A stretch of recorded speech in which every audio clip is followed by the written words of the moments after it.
দীপেন বড়ো আফচুৰ সভাপতি বুলি মই ক'ব নাযাওঁ। এতিয়া ইয়াত হ'ল ৰাজনীতি, তেখেতে UPPL, আমাৰ হ'ল BPF। BPFৰ পজিশ্যন ইমান ভাল, চৰকাৰ আছে, ইয়াত MCLA 3জন আছে আমাৰ লগত। এই সময়ত কোনোবা আফচুৰ সভাপতি হ'লেওতো এইটো ক'ত নোৱাৰো ৰাইজে ভোট দিব। নাছিলোঁ, আজি আহিছোঁ গাঁৱত সোমাইতো আৰু বেছি মোৰ মানে সাহসটো আৰু বেছি বাঢ়িছেহে। গাঁৱৰ মানুহ ইমানে মৰম দিছে, ক'বলৈ গ'লে বেলেগ দল শূন্য বুলি ক'ব পাৰে, চবতো 100% BPF হয়।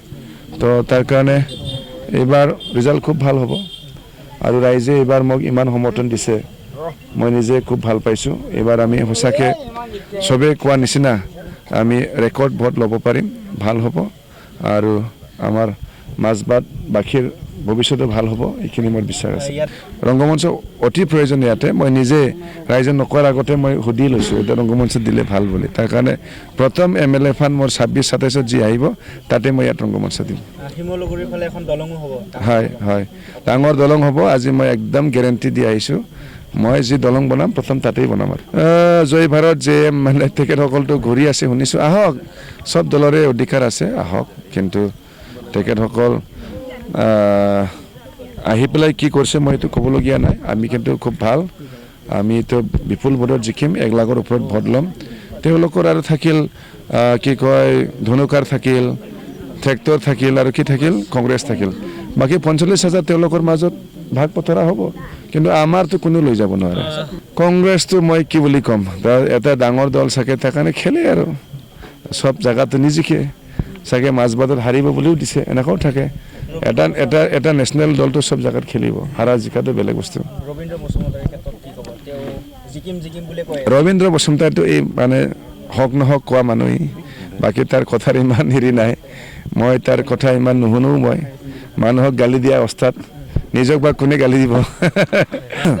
ষ্টাৰটো আছে, বহুত আছে। মানে আমাৰ কি কয় এইবাৰ ওৰাঙত এটা ষ্টেডিয়াম বনোৱাৰ কথা লিখিছোঁ, ধনশিৰি নদীত পুনৰ দলং বনোৱা লিখিছোঁ, মাজবাট টাউন, ওৰাং টাউন আৰু ৰৌতা চাৰিআলি টাউনটো ডেভেলপ কৰাৰ কথা লিখিছোঁ, আৰু ছায়েন্স ষ্ট্ৰীম কলেজ বনোৱাৰ কথা কৈছোঁ, ৰৌতা ডিগ্ৰী কলেজৰ কথা কৈছোঁ, আৰু আমাৰ ইয়াৰ অঞ্চলৰ যিবিলাক ৰোগী TMC যায়, GMC যায়, এইবিলাকক সহায় কৰিবৰ কাৰণে আমাৰ মানে মাজবাট সমষ্টি বিধায়ক সহায়ক বুলি মই এবাৰ নিয়োগ কৰিব বিচাৰিছোঁ, যাতে আমাৰ ইয়াৰ পৰা পেচেণ্ট গ'লে মোৰ হৈ GMCত সহায় কৰিব পাৰে, TMCত সহায় কৰিব পাৰে, তেনেকুৱা ধৰণৰ মই লিখিছোঁ।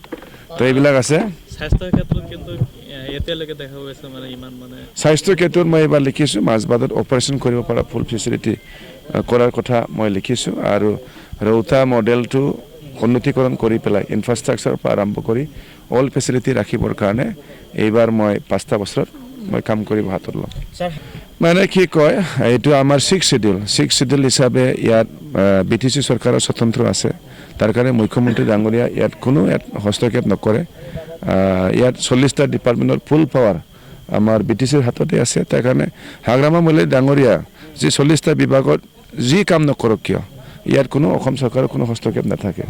তাৰ কাৰণে ইতিমধ্যে প্ৰমাণো দেখা পাইছে, মুখ্যমন্ত্ৰী ডাঙৰীয়াও কৈছে মাটি বাৰীৰ ক্ষেত্ৰত কাকবা পাট্টা দিয়া বা কাকবা ইলিগেল থাকাক ইভিকশ্যন কৰা গোটেইখিনি BTC কৰিব বুলি ইতিমধ্যে সন্মানীয় মুখ্যমন্ত্ৰী ডাঙৰীয়াও ঘোষণা কৰিছে। এইটোতো কৰি আছে। আমাৰ পৰা মেইন মুদ্দা এইটোৱে, মাটিটো লৈয়ে আমাৰ বহুত মাজত মানে ভুল বুজাবুজি হ'ল, তাৰ কাৰণে যোগ্য ব্যক্তিসকলক মাটি দিয়াৰ ব্যৱস্থা এইবাৰ BPF চৰকাৰে কৰিব। বন্ধু বুলি মানে আমি ইউনিভাৰ্চিটি পঢ়োঁতে একেলগে আছিলোঁ, তো বন্ধু বা দীপেন বড়ো আফচুৰ সভাপতি বুলি মই ক'ব নাযাওঁ। এতিয়া ইয়াত হ'ল ৰাজনীতি, তেখেতে UPPL, আমাৰ হ'ল BPF। BPFৰ পজিশ্যন ইমান ভাল, চৰকাৰ আছে, ইয়াত MCLA 3জন আছে আমাৰ লগত। এই সময়ত কোনোবা আফচুৰ সভাপতি হ'লেওতো এইটো ক'ত নোৱাৰো ৰাইজে ভোট দিব। এইটোতো মই ক'ব নোৱাৰিম, কিন্তু মই শুনি আছোঁ হাগ্ৰামা ছাৰে বোলে তেখেতক হেৰি কৰিছিলে, ইনভাইটেশ্যন দিছিলে BPFত আহিবৰ কাৰণে। মোৰ মতে আহিলে ভাল হ'লে হয়। তো গৰুৰ কথা নামানিলে, গৰুৰ কথা মানিলে হেঁতেন ভাল হ'লে না। নাই যোগাযোগ বুলি তেনেকুৱা নহয়, আমি কথা পাতোঁ, ইউনিভাৰ্চিটি একেলগে পঢ়া হিচাপে কথা পাতোঁ, কিন্তু তেখেতসকল ছাত্ৰৰ কাম কৰি আছে, আমি কাম কৰি আছোঁ ৰাজনীতিভাৱে। শান্তি হোৱাটো আমি চবেই বিচাৰোঁ, মাজবাটত হোৱা নাই, ভাল পাইছোঁ। ওদালগুৰিটো নহওক, মই তাকে কামনা কৰিছোঁ।